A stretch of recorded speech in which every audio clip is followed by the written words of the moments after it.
Welcome in, everybody, to another edition of Major Push Wrestling, the talk show where we give wrestling the major push that it deserves. I am your host, Gino, joined by C-Rod today. C-Rod, how you doing? About as good as John Cena. Smiling. Yes, that is one of the topics we're going to discuss today for sure. Um, what I wanted to go over that's going to encompass Cena, it's going to be talking about what seems to be the divide between fans or even more so toxic fans and Triple H, right? I first started noticing this with the booking of the John Cena heel turn, the booking of The Rock, if you will.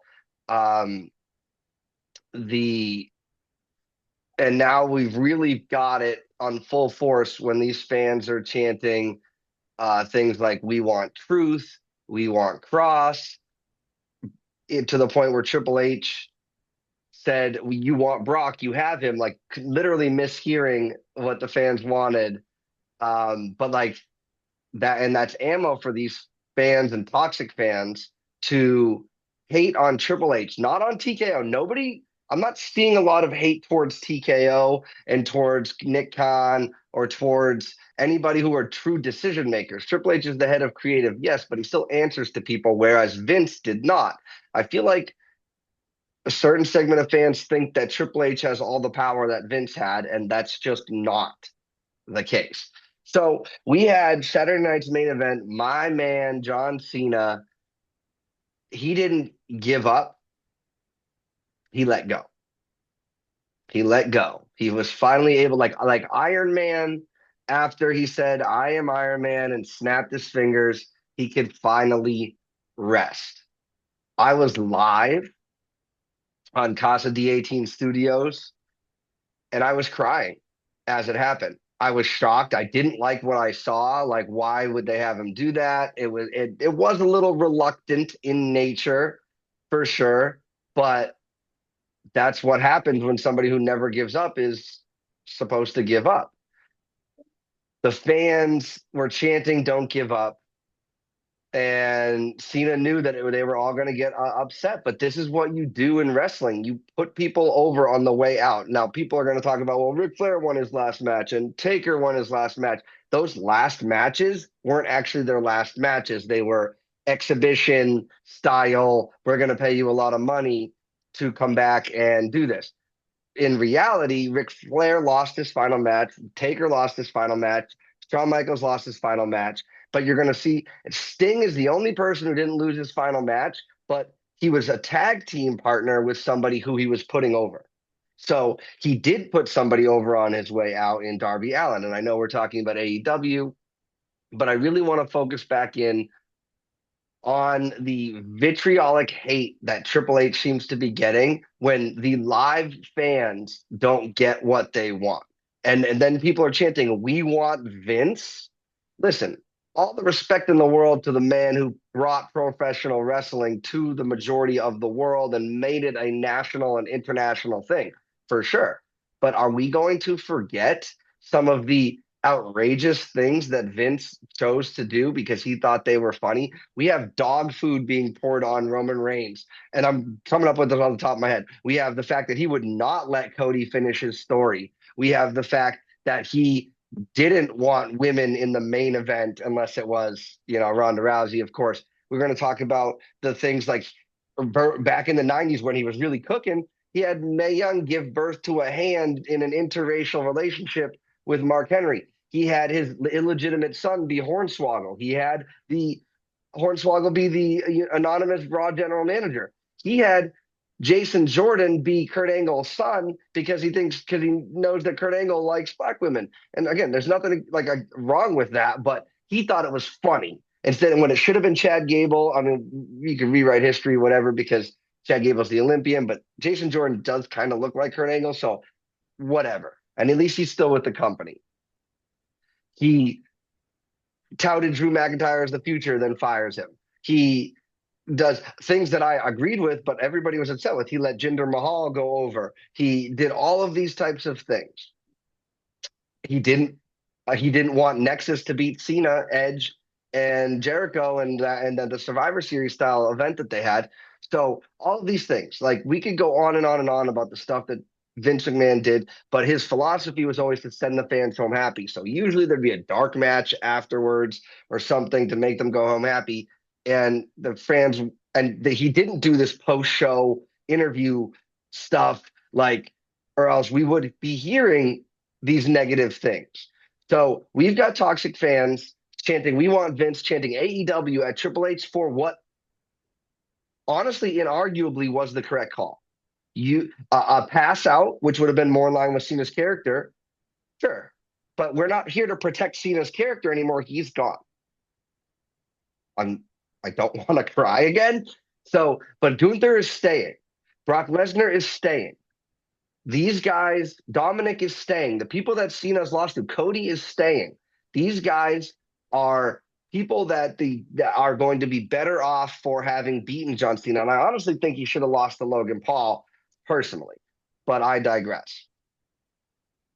These It feels like everybody's coming at Triple H for stuff that they don't like on the wrestling product. Like again, he is head of creative. He is doing these types of things. And then you have Cena come out on the week of saying, "I wanted to do 200 dates, but they only needed me for 36." Now, that is hard to defend. Now, that is hard to defend from a financial standpoint, from a creative standpoint, from a making fans happy standpoint. So I get that. I will be on your side with the pitchforks saying that was a bad decision. The heel run, we talked about it on a previous episode of the podcast, C Rod, when you and I were together. I think the heel run worked because it stopped getting people to chant John Cena sucks during his entrance. Nobody was chanting Cena sucks. Nobody. Let's go, Cena, claps, which had never been done. And I don't think it would have been done at all during the run because they were like, saying he sucks during his theme song, but like in an endearing way. But for him to truly get the flowers that he deserves, people need to appreciate Super Cena and all these things that they're now chanting at him. And I will go into all of this at length, especially on the No DQ review Tuesday night. But I feel that there's this divide between fans thinking they know best and Triple H, he's not perfect for sure, but he's doing these things that make business sense, except for the 200 dates. But Gunther is a massive heel. We need not look any further than Monday night when he's getting booed out of the building. And Gunther was the correct choice. As much as we'd like to see him try and put somebody younger over or whatever, no, Gunther will take this. Remember, Vince McMahon had Brock Lesnar beat Undertaker's streak when, and that was like day of stuff when it should have been Roman all along. And I think it hurt Roman to beat him as the second time. But I want to get your thoughts, C Rod. We've got these toxic fans, the live crowd mostly, that are unhappy with what they're seeing. You and I went to multiple shows this year, and we got to see things that we maybe didn't want to see. We got to see things that we did want to see, but we weren't chanting negativities at people. I think he makes it seem like we have a say, and so then want to voice our frustrations. But what do you think? Like, is there this disconnect? Are they right to be frustrated? Which obviously I think that they might be, but are they right to be chanting these types of things at him in an effort to get him to acquiesce? It's almost like negotiating with a terrorist. I know that's not what it's like, but it's almost like negotiating with a bully or something like that. C-Rod, take it away. I think that Triple H is trying to put the heat on himself.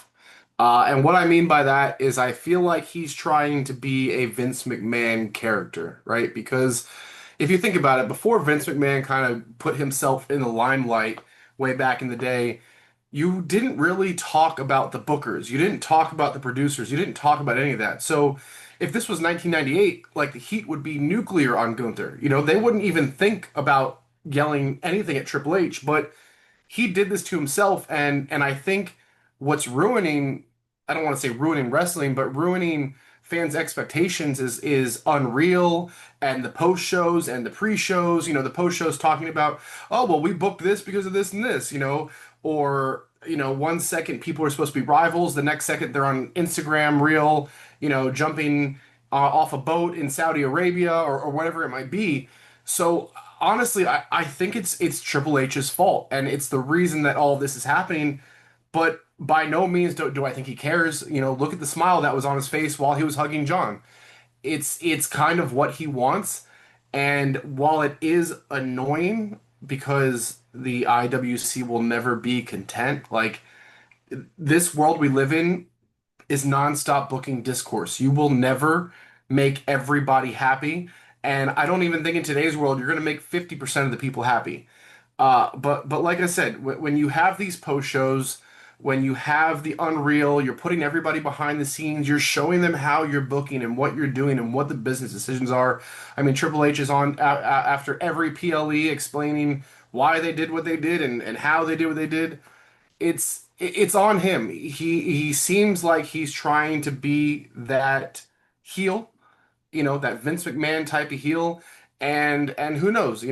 Ultimately I think that this match, I don't think it was great. I don't think it was bad. I think it was fine. But I think it embodies the whole run of John Cena's last year to where it was a mess. It could have gone better. It could have gone worse too. I just I just want to be happy for once with the product and the show. And me personally, I'm trying to be less judgmental about it. And I thought the match was fine. They hit the spots on the tables. They hit the Avalanche AA. He did three five knuckle shuffles, and the only thing was the end. He was in that submission hold for like 3 or 4 minutes, and I don't know, when he tapped out, like we talked about before, it was just the no sell to me. Like, if he's gonna smile, fine. Everybody's making their own assumptions on what that meant, and you can go on the internet and you can find that it means one thing about, how he didn't care about the booking, so he was trying to make a joke. You can find another thing how he was like, he was so content. Nobody knows until somebody comes out and says it. Nobody knows, and everybody's making their own assumption. And even when they do come out and say it, I still won't believe them, Who knows if this 236-day thing is true, or maybe that's just to try to put more heat on TKO, try to put more heat on Triple H, right? It's all scripted, it's all storyline. We don't know what's true and what's not. Uh, I thought the match was fine. I thought the ending was fine. I always expected him to tap. Here's the thing. That's Gunther's finishing move. If you don't want John Cena to tap in his final match, book somebody else. Book somebody else whose finisher isn't a submission, and then they win and the match is over. But we always knew he was going to tap, even if you never give up. Whatever. That's a part of the heat, right? That's supposed to push Gunther forward and to get him that nuclear heat. And it really sucked that immediately after everybody was just focused on Triple H.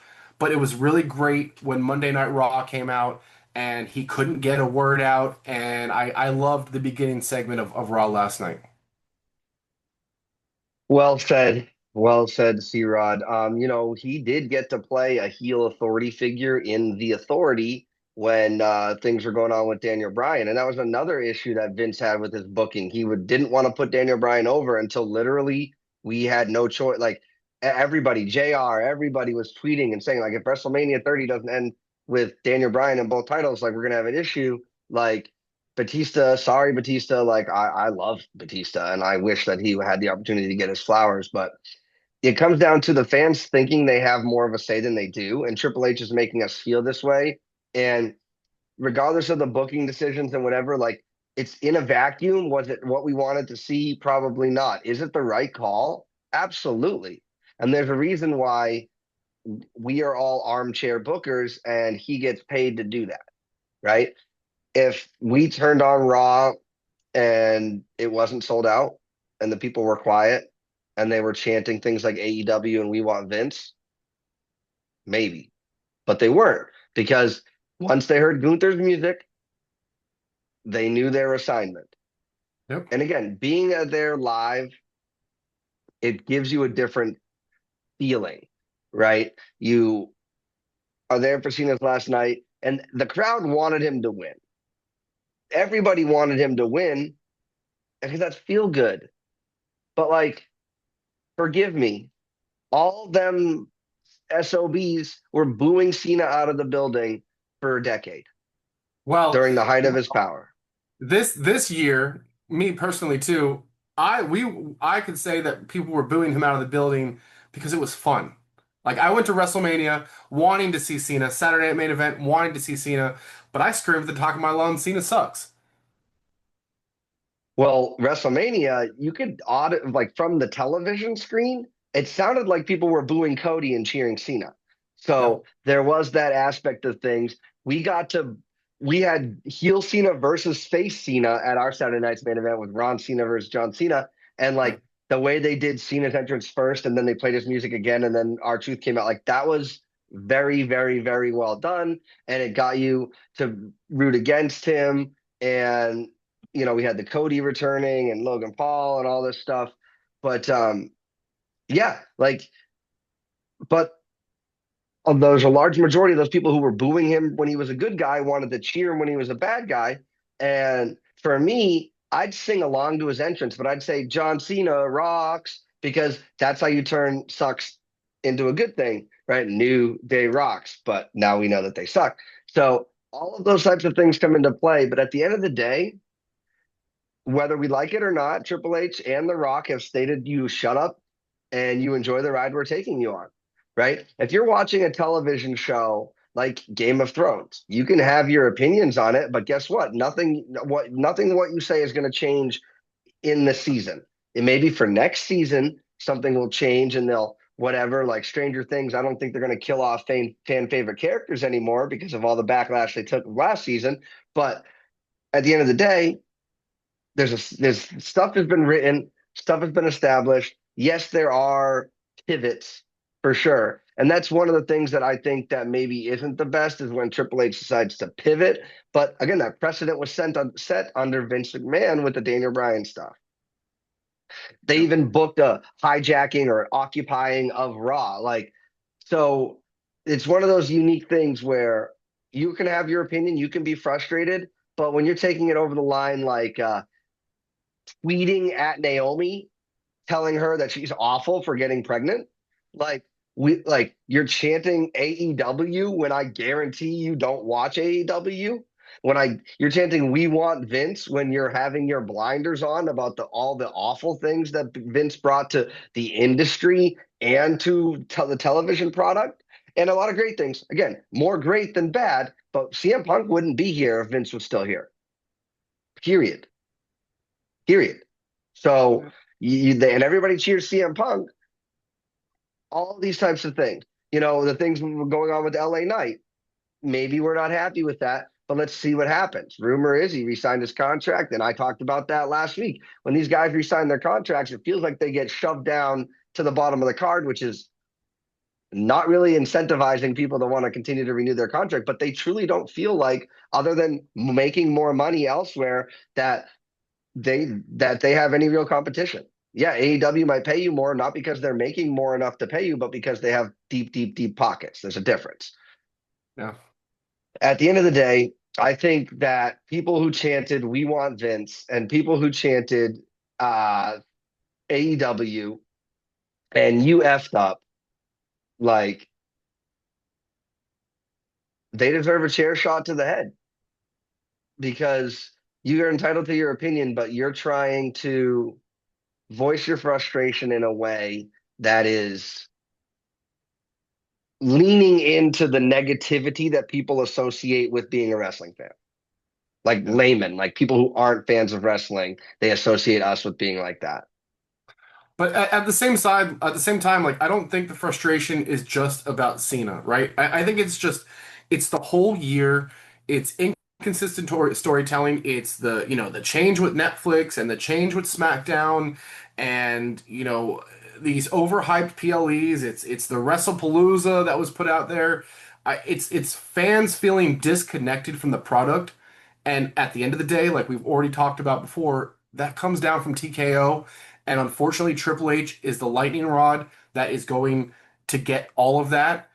And like you said, I don't think there's a fix because the people aren't going to show up to Raw and be silent, right? The people aren't going to protest and not show up to Raw and not sell out. Yeah, John Cena's event took a really long time to sell out, a really long time. Like to the day of, tickets were still available. And again, we've already talked about it's because of the high prices. But at the end of the day, it sold out. It was a full building. People were there. There every time we're going to find 20, 30, 40,000 people to fill an event out of the millions of people that watch wrestling. Not only was it a full arena, the entrance ramp was like you had like these big guys were having a tough time getting through without fans being able to straight up touch them, which shows that they probably added more seats to some degree. Really small entrance, no even Titantron. It's like a side Titantron, so you really packed that place to the rafters. And again, if you want to truly voice your frustrations, you don't go to the events, you don't turn on Raw on Netflix, you don't watch the stuff. Don't. That's how you express your frustration. Going to a wrestling event to boo is what wrestling is all about. Yeah. That's just what it is. What it is. It's one of those unique things where you might boo at the other team doing well when you're at a sporting event, right? But in 20 minutes, you have a completely different new group of people that you get to cheer and boo in wrestling, and that goes on and on and on throughout the night. And I truly think that ticket sales are going to decrease. I truly think that viewership is going to go down without the selling point of it's Cena's last something being there. I truly do think this next year is going to be very difficult for them. A Saudi Arabian Royal Rumble that's going to then be at a different time. So it's not one of the alternative events that people don't really necessarily care about. If the Royal Rumble is going to be earlier in the day, which I'm all for, but there are reasons to think that that we don't really need to tune in. And then what they did on Raw with the mystery mask man, is that really going to move the needle with people? I'm not sure, but like, But go Brock ahead. Lesnar, AJ Styles. They've already said AJ Styles has already said that he's done after 2026, and they've already announced that Brock Lesnar he wants SummerSlam to be his last match. So now you got a new batch of guys that are on their way out, and people are they're gonna push Brock Lesnar retiring in 6 7 months whenever SummerSlam is now. And I know that AJ Styles said he doesn't want his tour to be public, but it's already been known, so people are going to start to, come to see his last matches. Sure. But if it's not advertised as his last match, where's the selling point? You just have to assume that it is, right? Yeah. Like that's sometimes where the difficulty is. And we get so worked up, myself included, you do, we all get it as wrestling fans, thinking about the what ifs and the fantasy booking of it. And that's really, really fun to do, Yeah. right? But just because we think something would be cool or would work doesn't mean that everybody feels that way, right? Like you said, you're not, nothing in this world will make 100% of people happy.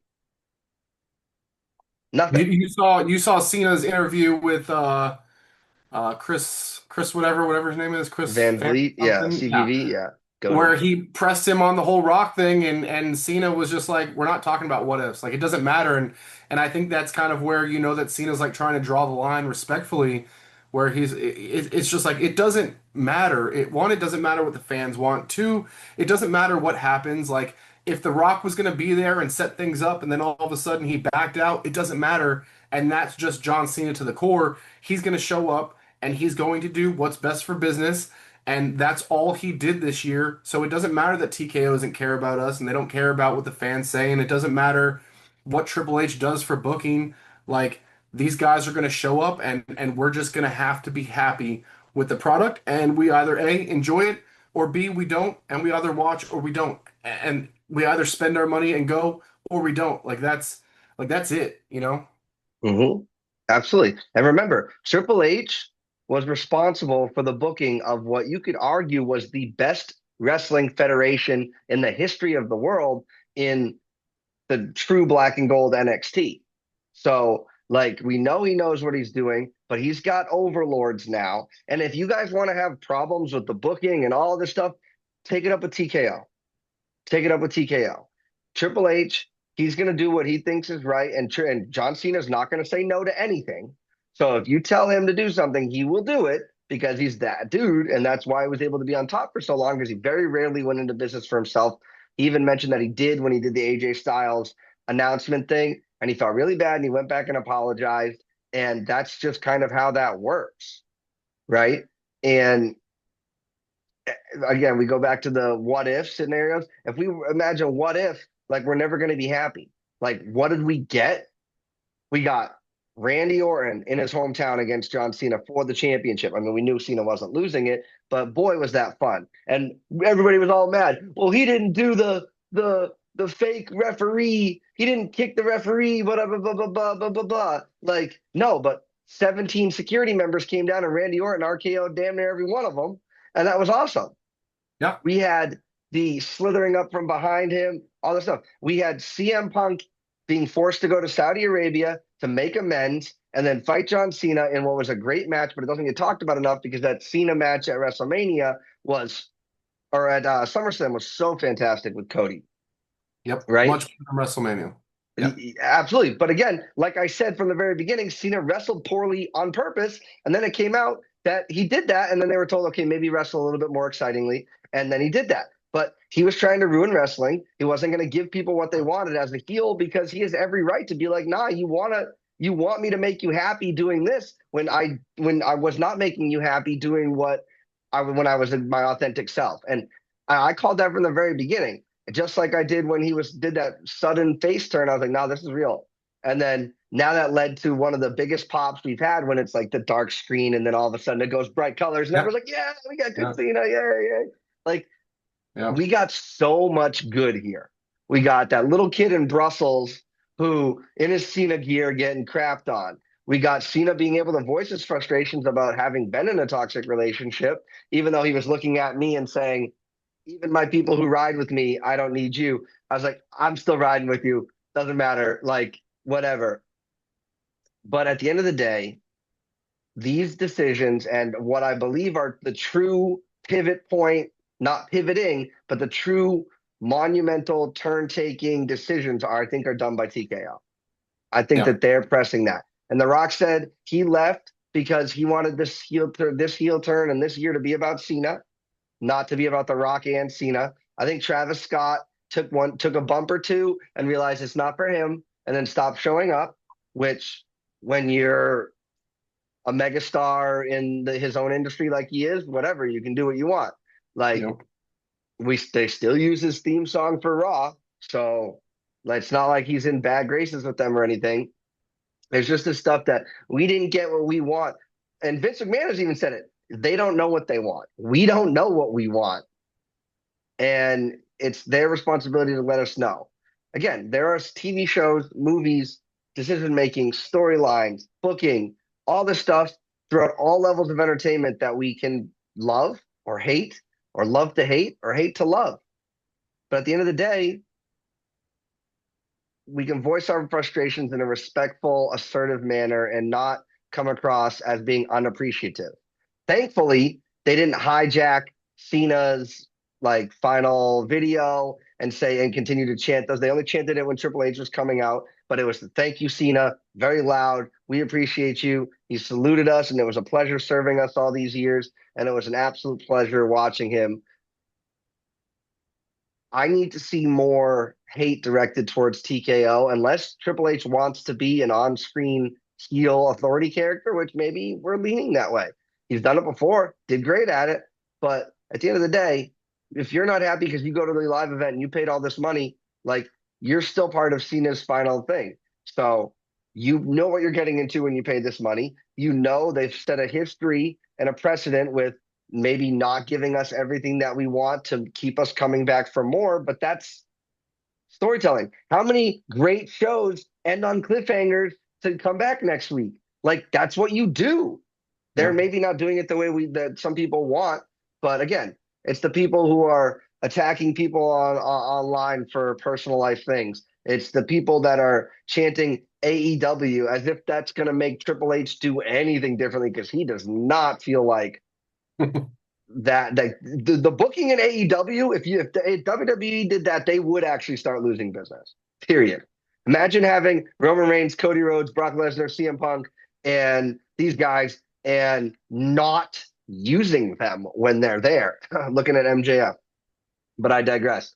So at the end of the day, I think the toxic fans have a decent amount of points to make. And I'm sorry to call you guys toxic fans, but it's really when it leans into that aggressive, overstepping your bounds type of stuff. But as fans, we have a Show. right At to the end of be. the day, it's a show, and people take it way too seriously. Yeah, Like, you know, they you've seen do. some of the wrestlers put out that they're getting death threats. We saw who was it? I think Rhea Ripley when she was somewhere overseas that she couldn't even get to an Uber because people were like chasing her. They had to give her security detail. Paige, Soraya, or whatever her name is, you know, said that fans were grabbing her ass. It's a boundary, and I think it's not even just wrestling fans. Like it's society not being afraid because they feel like they have all this power on the internet, and they're not treating these people like human beings. They're treating them as characters, and they think that everything is free reign. I think it's, you know, I don't think it's just an IWC thing. I think it's a society issue and the power that social media has given everybody. 100%. Um, and on that, like when Austin Theory revealed himself last night, like there was no fans trying to come behind him, nobody reaching out for him. Like you could see the level of respect there. Like you buy a ticket to a wrestling event, you're allowed to boo, you're allowed to voice your frustrations, but you're not allowed to. I mean, yeah, you can tap him on the shoulder or whatever, stuff like that. But like there's a level of respect that goes into it, and you could tell on Monday night that those were respectful fans who knew the assignment. Boo Gunther out of the building. Do not let him get a word in edgewise. Make everybody moving forward that sees Gunther know how to treat him.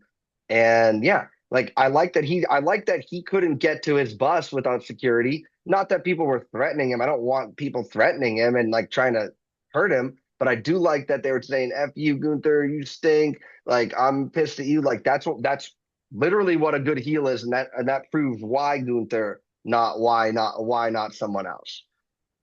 So with that said, that'll bring us to the end of our lovely video here for you fine ladies and gentlemen, whether you're watching live or on demand. Do you agree with me? Do you agree with C-Rod? Do you agree with both of us? Do you disagree with both of us? Whatever you think, drop down in that comment section and share your thoughts. We love reading all of them every single time we do this. Remember, more episodes coming every single week at 8 p.m. Eastern on Wednesdays. C-Rod, where can the lovely viewers find you? Yeah, welcome to at Crods Pod. We're on Instagram, we're on YouTube. Not only do I come on and talk to Gino about wrestling, but we also talk about mental health and at Crods Pod.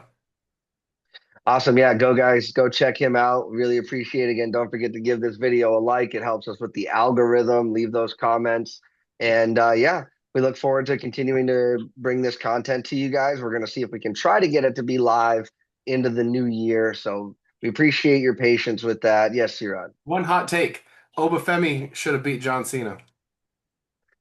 That is a hot take. And I mean, he should have beat Cody, but we can't even have him beating Cody. So there's no way they were going to have him do that. But it would have helped put him over. But I think Oba's going to be a good guy when he comes up. I don't think he's going to be a heel, even though the ruler gimmick really does feed into a heelish character. But honestly, I there are some tweaks in what I would like to see him do.